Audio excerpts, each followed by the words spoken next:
ಕಟ್ತಾ ಇದ್ದಂಗೆ ಕೆಲವರಿಗೆ 1 ತಿಂಗಳು 2 ತಿಂಗಳು ಆಗ್ತಿದ್ದಂಗೆ ಅವ್ರಿಗೆ ತೊಂದರೆಗಳು ಬರಲಿಕ್ಕೆ ಸ್ಟಾರ್ಟ್ ಆಗುತ್ತೆ. ಏನೋ ಒಂದು ಪ್ರಾಬ್ಲಮ್ ಬರುತ್ತೆ. ಕಾಂಟ್ರಾಕ್ಟರ್ ಜೊತೆ ಡಿಸ್ಕಷನ್ ಸರಿಯಾಗಿ ಆಗ್ತಾ ಇರೋದಿಲ್ಲ. ಈ ಮನೆಯನ್ನು ಕಟ್ಟಬೇಕಾದ್ರೆ ಅರ್ಧಕ್ಕೆ ಕಟ್ಟಿ ನಿಂತೋಗ್ಬಿಡುತ್ತೆ. ಮನೆ ಕಟ್ಟುವ ಓನರು ಮತ್ತೆ ಮನೆಯ ಕಟ್ಟುವ ಓನರ್ ಅವರ ಫ್ಯಾಮಿಲಿ ಮೆಂಬರ್ಸ್.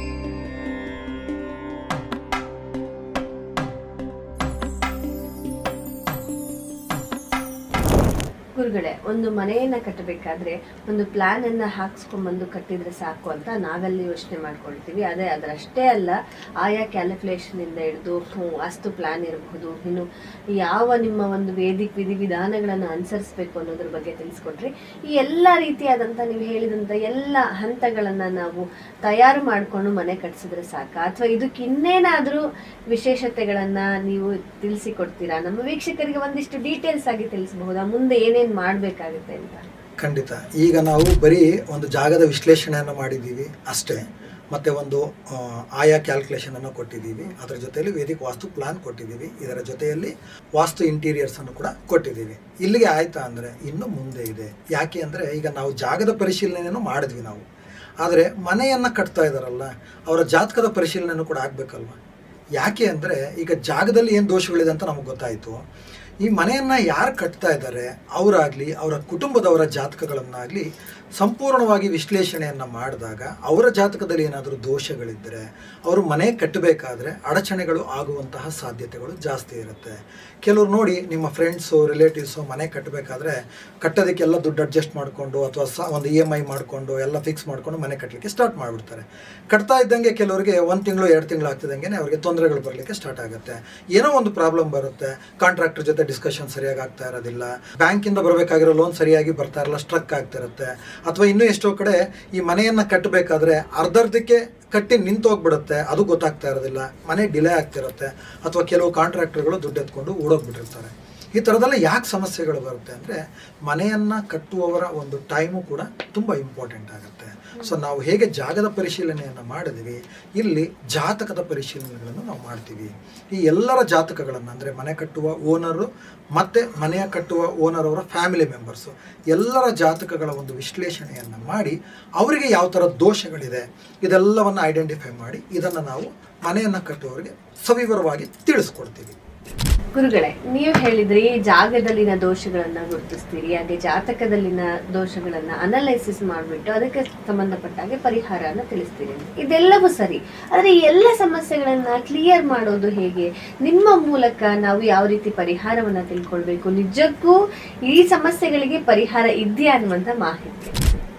ಖಂಡಿತ. ಈಗ ಜಾಗದಲ್ಲಿ ದೋಷಗಳನ್ನು ಅನಾಲಿಸಿಸ್ ಮಾಡಿದ್ದಾಯಿತು, ಜಾಗದ ಒಂದು ವಿಶ್ಲೇಷಣೆ ಆಯಿತು, ಮನೆಯನ್ನು ಕಟ್ಟುವವರ ಮತ್ತು ಅವರ ಕುಟುಂಬದವರ ಜಾತಕಗಳಲ್ಲಿರುವಂತಹ ದೋಷಗಳನ್ನು ಐಡೆಂಟಿಫೈ ಮಾಡಿ ಈಗ ನಾವು ಮುಂದಿನ ಒಂದು ಘಟ್ಟಕ್ಕೆ ಬರ್ತೀವಿ. ಯಾಕೆಂದರೆ ಇಲ್ಲಿವರೆಗೂ ನಾವು ಮಾಡಿರೋದು ಬರೀ ಒಂದು ಸ್ಟೆಪ್ ಅಷ್ಟೇ. ಇನ್ನು ಮುಂದೆ ಇರುವಂತಹ ಸ್ಟೆಪ್ ಇದೆಯಲ್ಲ, ಇದೇ ಆ್ಯಕ್ಚುಲ್ ಆಗಿ ತುಂಬ ಇಂಪಾರ್ಟೆಂಟು ಒಂದು ಘಟ್ಟ ಅಥವಾ ಒಂದು ಸ್ಟೆಪ್ ಅಂತ ನಾವು ಹೇಳ್ಬೋದು. ಸೊ ಈಗ ಜಾಗದ ವಿಶ್ಲೇಷಣೆ ಎಲ್ಲ ಆಯ್ತಲ್ಲ ನಮಗೆ. ಸೊ ಒಂದು ಆಯಾ ಬಂತು, ವಾಸ್ತು ಪ್ಲಾನು ಬಂದಿದೆ, ಈಗ ಮನೆಯನ್ನು ಕಟ್ಟಲಿಕ್ಕೆ ಶುರು ಮಾಡಬೇಕು. ಸೊ ನಾವು ಒಂದು ಒಳ್ಳೆಯ ದಿನವನ್ನು ನಿರ್ಧಾರ ಮಾಡಿ ನಾವೇನು ಮಾಡ್ತೀವಿ, ಭೂಮಿ ಪೂಜೆ ಮಾಡಲಿಕ್ಕೆ ಅಂತ ಒಂದು ಡೇಟನ್ನು ಕೊಡ್ತೀವಿ. ಸೊ ಭೂಮಿ ಪೂಜೆಯನ್ನು ಮಾಡಿಕೊಂಡು ನೀವು ಮನೆ ಕಟ್ಟುವನ್ನ ಒಂದು ವಿಚಾರವನ್ನು ನೀವು ಶುರು ಮಾಡಬೇಕಾಗತ್ತೆ. ಇದರ ನಂತರ ನೆಕ್ಸ್ಟ್ ನಾವು ಪಾಯ ಕಟ್ಟುವ ಲೆವೆಲ್ ಅಂತ ಹೇಳ್ತೀವಿ, ಪ್ಲಿಂತ್ ಲೆವೆಲ್ ಅಂತ ನಾವು ಹೇಳ್ತೀವಿ.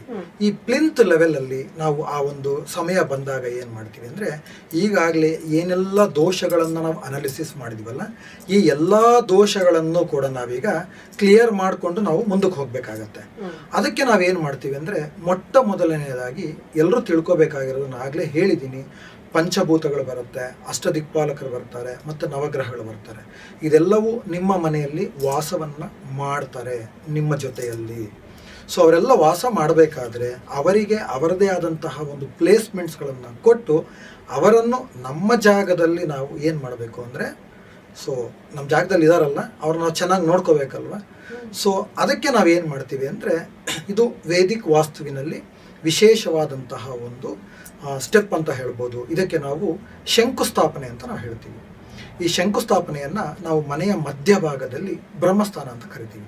ಈ ಬ್ರಹ್ಮಸ್ಥಾನದಲ್ಲಿ ನಾವು ಶಂಕುಸ್ಥಾಪನೆಯನ್ನು ಮಾಡ್ತೀವಿ. ಈ ಶಂಕುಸ್ಥಾಪನೆಯನ್ನು ಮಾಡಬೇಕಾದ್ರೆ ಪಂಚಭೂತಗಳನ್ನು, ಅಷ್ಟದಿಕ್ಪಾಲಕರನ್ನು, ನವಗ್ರಹಗಳನ್ನು ಎಲ್ಲರನ್ನು ಕನ್ಸಿಡರೇಷನನ್ನು ಮಾಡಿ ಅಲ್ಲಿ ನಾವು ಯಂತ್ರಗಳನ್ನು ಬರೆದು, ಅಂದರೆ ಆಯಾ ಗ್ರಹಗಳಿಗೆ ರಿಲೇಟೆಡ್ಡು ಯಂತ್ರಗಳನ್ನು ಕೈನಲ್ಲಿ ಬರೆದು, ಚಕ್ರಗಳಂತ ಹೇಳ್ತೀವಿ, ಅದನ್ನು ಕೈನಲ್ಲಿ ಬರೆದು ಅದನ್ನು ನಾವು ಪ್ರಾಣ ಪ್ರತಿಷ್ಠೆಯನ್ನು ಮಾಡಿ ನಿಮ್ಮ ಭೂಮಿಯ ಒಳಗಡೆ ನಾವು ಹಾಕಬೇಕಾಗತ್ತೆ.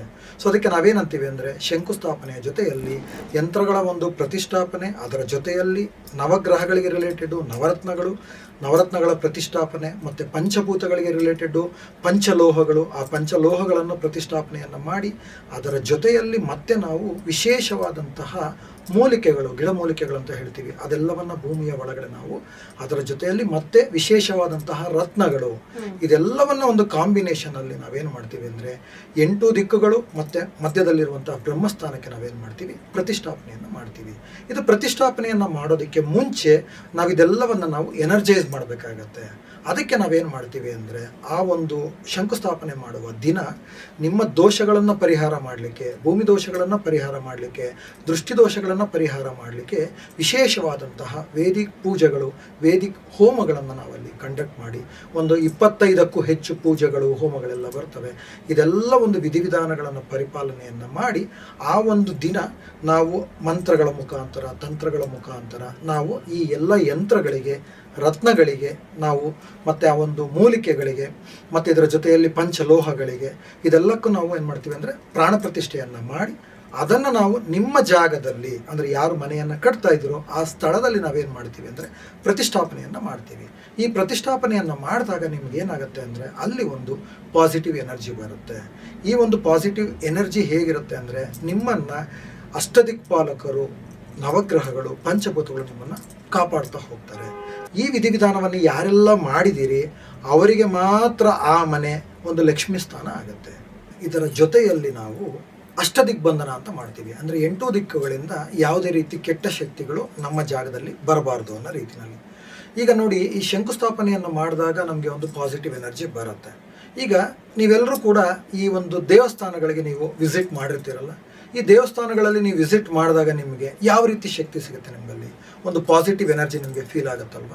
ಅಲ್ಲಿ ಏನು ಮಾಡಿರ್ತಾರೆ ಅಂದರೆ ಅವರು ದೇವಸ್ಥಾನವನ್ನು ಕಟ್ಟೋದಕ್ಕೆ ಮುಂಚೆ ನಾವು ಈಗ ಹೇಳಿದ ಎಲ್ಲ ವಿಧಿವಿಧಾನಗಳನ್ನು ಅವರು ತುಂಬ ಪರಿಪಾಲನೆ ಮಾಡಿರ್ತಾರೆ. ಶಂಕುಸ್ಥಾಪನೆ ಮಾಡಿರ್ತಾರೆ, ಮತ್ತು ಅಲ್ಲಿ ಯಂತ್ರಗಳ ಪ್ರಾಣ ಪ್ರತಿಷ್ಠೆ ಆಗಿರುತ್ತೆ, ಮತ್ತು ಒಂದು ದೇವರ ವಿಗ್ರಹದಲ್ಲಿ ದೇವರು ಬರಬೇಕು ಅಂದರೆ ಅದಕ್ಕೆ ಮಂತ್ರಗಳಿಂದ ಪ್ರಾಣ ಪ್ರತಿಷ್ಠೆಯನ್ನು ಮಾಡಿ ಅವರು ದೇವರ ಒಂದು ವಿಗ್ರಹವನ್ನು ಪ್ರತಿಷ್ಠಾಪನೆ ಮಾಡ್ತಾರೆ. ಸೊ ಅವಾಗ ನಮಗೇನಾಗುತ್ತೆ, ಆ ಒಂದು ಕಲ್ಲಿನ ವಿಗ್ರಹ ಇರಬಹುದು ಅಥವಾ ಯಾವುದೇ ಲೋಹದ ವಿಗ್ರಹ ಇರಬಹುದು, ಅದರಲ್ಲಿ ನಮಗೆ ಒಂದು ದೇವರ ಒಂದು ಎನರ್ಜಿ ಇರುತ್ತೆ. ಸೊ ನಾವೇನಾದರೂ ನಮ್ಮ ಸಮಸ್ಯೆಗಳು ಅಂತ ನಾವು ದೇವಸ್ಥಾನಕ್ಕೆ ಹೋದಾಗ ಏನಾಗುತ್ತೆ, ಅಲ್ಲಿ ನಮಗೆ ಆ ಸಮಸ್ಯೆಗೆ ನಮಗೆ ಪರಿಹಾರಗಳು ಆ ಒಂದು ದೇವಸ್ಥಾನಗಳಿಂದ ನಮಗೆ ಸಿಗ್ತಾ ಹೋಗುತ್ತೆ. ಈಗ ನೀವು ಒಂದು ಹಾಸ್ಪಿಟಲ್ಗೆ ಹೋಗ್ತೀರಾ ಅಥವಾ ಒಂದು ರುದ್ರಭೂಮಿಗೆ ಹೋಗ್ತೀರಾ ಅಂತ ಇಟ್ಕೊಳ್ಳಿ. ಅಲ್ಲಿ ಹೋದಾಗ ನಿಮಗೆ ಯಾವ ಥರದ ಎನರ್ಜಿ ನಿಮಗೆ ಫೀಲ್ ಆಗುತ್ತೆ, ಒಂದು ರೀತಿ ನಿಮಗೆ ಸಿಕ್ಕಾಪಟ್ಟೆ ದುಃಖದ ವಾತಾವರಣ ಇರುತ್ತೆ, ಬೇಜಾರು ವಾತಾವರಣ ಇರುತ್ತೆ, ನೆಗೆಟಿವ್ ಎನರ್ಜೀಸ್ ಅಂತ ನಾವು ಹೇಳ್ತೀವಿ. ಈ ಥರ ಇದ್ದಾಗ ನಿಮ್ಮ ಮನಸ್ಸು ಖುಷಿಯಾಗಿರುತ್ತಾ? ಇಲ್ಲ. ಈಗ ದೇವಸ್ಥಾನದ್ದು ಜಾಗನೇ, ಅದೇ ಹಾಸ್ಪಿಟಲ್ ಜಾಗನೇ, ಆದರೆ ಇಲ್ಲಿನ ವಾತಾವರಣ ಬೇರೆ, ಅಲ್ಲಿನ ವಾತಾವರಣ ಬೇರೆ. ಸೊ ಯಾವಾಗ ನಮ್ಮ ಒಂದು ಜಾಗದಲ್ಲಿ ಒಂದು ದೈವಿ ವಾತಾವರಣವನ್ನು ನಾವು ಕೊಡ್ತೀವಿ, ಡಿವೈನ್ ಎನರ್ಜಿಯನ್ನು ನಾವು ಕೊಡ್ತೀವಿ, ಆ ಜಾಗದಲ್ಲಿ ನಮಗೇನಾಗುತ್ತೆ ಅಂದರೆ ನಮ್ಮ ಒಂದು ಮನಸ್ಸು ನಮಗೆ ಕಾಮ್ ಆಗುತ್ತೆ, ನಮ್ಮ ಒಂದು ಜೀವನ ಒಂದು ಸಂತೋಷವಾಗಿರುತ್ತೆ, ಸುಖಮಯವಾಗಿರುತ್ತೆ, ಮತ್ತು ನಾವು ಅಂದುಕೊಂಡ ಎಲ್ಲ ಕೆಲಸ ಕಾರ್ಯಗಳು ನಮಗೆ ಸಕ್ಸಸ್ಫುಲ್ ನಮಗೆ ಕಾಣಿಸ್ತಾ ಹೋಗುತ್ತೆ. ಯಾಕೆ ಅಂದರೆ ನವಗ್ರಹಗಳು, ಅಷ್ಟದಿಕ್ಪಾಲಕರು, ಪಂಚಭೂತಗಳು ಇದೆಲ್ಲವನ್ನು ನಾವು ಆಲ್ರೆಡಿ ಅಲ್ಲಿ ಪ್ರಾಣ ಪ್ರತಿಷ್ಠೆಯನ್ನು ಮಾಡಿ ನಮ್ಮ ಭೂಮಿಯೊಳಗಡೆ ನಾವೇನು ಮಾಡಿದ್ದೀವಿ, ಪ್ರತಿಷ್ಠಾಪಿಸಿದ್ದೀವಿ. ಸೊ ಈಗ ನಮಗೇನೆಲ್ಲ ಅಂದ್ಕೊಂಡ್ರೂ ಕೂಡ, ನಾವು ಯಾವುದೇ ರೀತಿ ನಾವು ಮುಂದಕ್ಕೆ ಹೋಗಬೇಕು ಅಂದ್ಕೊಂಡ್ರೂ ಕೂಡ ನಮ್ಮ ಎಲ್ಲ ಕೆಲಸ ಕಾರ್ಯಗಳಲ್ಲಿ, ಉದ್ಯೋಗದಲ್ಲಿ, ವ್ಯಾಪಾರದಲ್ಲಿ ಅಭಿವೃದ್ಧಿ ನಮಗೆ ಸಿಗ್ತಾ ಹೋಗುತ್ತೆ. ಈ ಎಲ್ಲ ವಿಧಿವಿಧಾನಗಳನ್ನು ಮಾಡಿಕೊಂಡಾಗ ಏನಾಗುತ್ತೆ, ನಮ್ಮ ಮನೆ ಒಂದು ಲಕ್ಷ್ಮೀ ಸ್ಥಾನ ಆಗುತ್ತೆ.